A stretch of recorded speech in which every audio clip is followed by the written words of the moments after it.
고무줄 있잖아요. 고무줄. 자, 고무줄 갖다가 자, 못을 갖다 박아놨습니다. 박아놓고 자, 고무를 잡아 당기면 어떡합니까? 못은 흔들려 버릴 것이고요. 고무줄은 나중에 자꾸 처지고 늘어나다 끊어지는 고무줄도 생기고요. 너무 또 안 쓰고 어떻게든 오래 놔두면 또 햇빛 쬐고 하면 어떡합니까? 찐덕찐덕 들러붙어오게 하고요.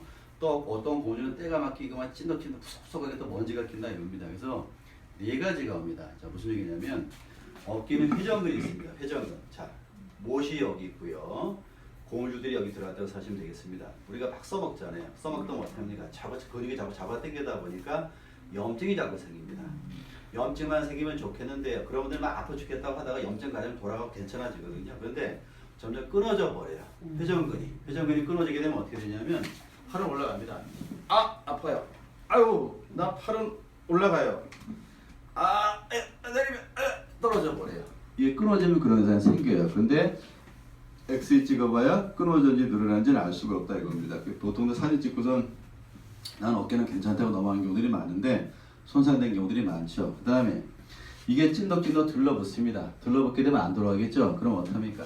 팔이 굳어서 뒤도 못 닦고 브라자도 못 하고 한다 이겁니다. 그걸 보통 오십견 그러는데 오십견은 병명이 없고 유착성 관절 낭염 또는 동결견 이렇게 얘기합니다. 유착이 들러붙었다는 얘기고요. 동결견은 얼어붙었다 이겁니다. 이거 보통 우리가 40견, 50견, 60견 그렇게 얘기하는데 이럴 경우는 시간이 중요한데요. 10명 중에 8, 9명은 1년 내내 풀립니다. 운동하다 보면 풀립니다. 근데 안 풀리는 사람은 수술합니다. 뭔 수술을 하냐면 내시경을 한다든지 또 하나는 MRI에서 찢어진 게 없다고 생각하면 마취하고 뜯어버립니다. 잘못하면 또 찢어먹을 수가 있기 때문에 안 하는 게 좋고요.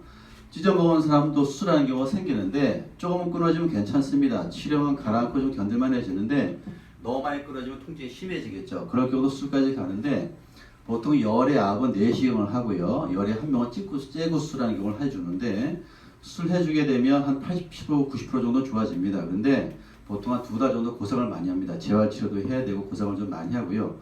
또 시간이 또 지나면 또 끊어지고 하는 경우들이 많기 때문에 평생 완치가 되는 건 아닙니다. 네 번째가 뭐냐면 때가 낀다고 했습니다. 그게 석회가 끼는 겁니다. 그래서 이런 관절이 석회가 관절 속이나 관절 바깥쪽에 이런 관절 속이나 관절 바깥쪽에 석회가 끼게 되면 욱신욱신 화끈화끈 염증이 자꾸 생기기 시작하고요. 그 다음에 끊어지기 쉽습니다. 그래서 나중에 팔을 쓰다 보니까 툭 하는 것 같은 툭 튀어나온 사람이 간혹가 됐습니다. 왜?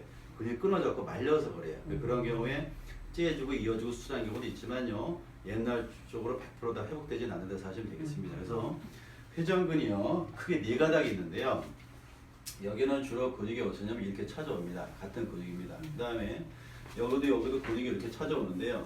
여기가 주로 아프신 분들은 평소에 목이 안 좋은 사람이 굉장히 많습니다. 목이 안 좋으면 얘들이 자꾸 힘을 써야 되거든요. 그 다음에 이 뒤쪽은 근육이 어쩌냐면 여고서 사시면 되겠습니다. 그래서 얘들이 네 가닥이 있는데 얘들 써먹다 보니까 아까 네 가지 염증 생기고 유착 생기고 찢어지고 이 석회끼는 네 가지 동시에 같이 오고 있다고 하시면 되겠습니다. 이해가 되시죠? 그래서 나중에라도 만약에 팔을 쓰다가요 아파서 오신 분들 같은 경우에 치료했을 때 치료가 나면은 뭐라고 하시냐면요 이런 데가 보통 아프신 분들이 치료하면 점점 아프다 밑으로 내려온다고 찾아오세요. 그것은 내려간 것이 아니라 여기도 다 아픈데 여기가 더 아프시다고 하다가 치료를 여기를 먼저 하게 되면 또 다른 데 아파서 찾아오는 분들이 많으니까 집에서 운동하시면서 아픈 데 찾아오는 게 숙제라서 하시면 되겠다 이겁니다. 그리고 또 하나 들 게 뭐냐면 또 굉장히 많은 게 뭐냐면 이 뼈가요 여기 튀어나온 뼈가 있습니다. 이 뼈가 자꾸 이 근처가 자꾸 아프신 분들이 있는데요. 그게 두 가지가 있습니다. 첫 번째가 뭐냐면 이 쇄골, 빗장뼈 이 뼈하고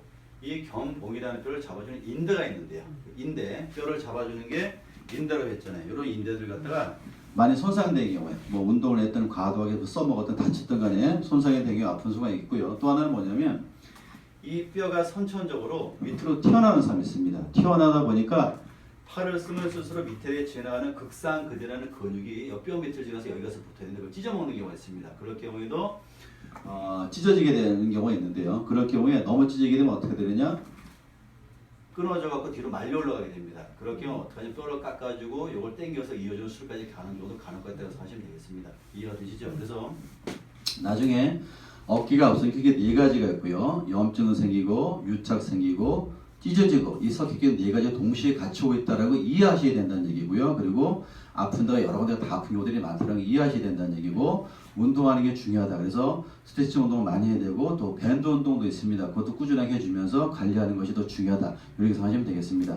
이 얘기한 것이 모든 관절이 다 똑같은 겁니다. 무슨 얘기냐면 자, 관절이 아까 망가져간다고 했습니다. 이런 식으로 무릎이 4단계까지 망가지게 되고요. 망가지면서 뭐가 되느냐면 관절 주위나 관절 속에 염증이 자꾸 생깁니다. 그 다음에 염증이 생기면 자꾸 어떡합니까? 변형이 됩니다. 변형이 되면서요. 관절 주위가 약해서 흔들흔들거리고 불안정한 사람이 생길 것이고 끊어지거나 약해지고 또 어떤 사람은 굳어지고 관절 구축이 생겨서 굳어지고 안 움직이는 사람이 생길 것이고 또 석기가 끼어가면서 같이 망가지는 사실이 되겠습니다. 그래서 관절이라는 것이 어깨든 손목이든 손가락이든 무릎이든 발목이든 간에 이런 식으로 변해가면서 망가지더라는 걸 이해하시면 되겠다 이겁니다. 그래서 제일 중요한 게 뭐냐면 항상 운동 관절은 많이 써먹어도 망가지만 조금 덜 써먹거나 너무 안 써먹어도 망가지기 때문에 적당히 쓰면서 관절을 유지해주면서 근육을 키워주는 게 중요하다. 그렇게 생각하시면 되겠습니다. 이해되셨죠?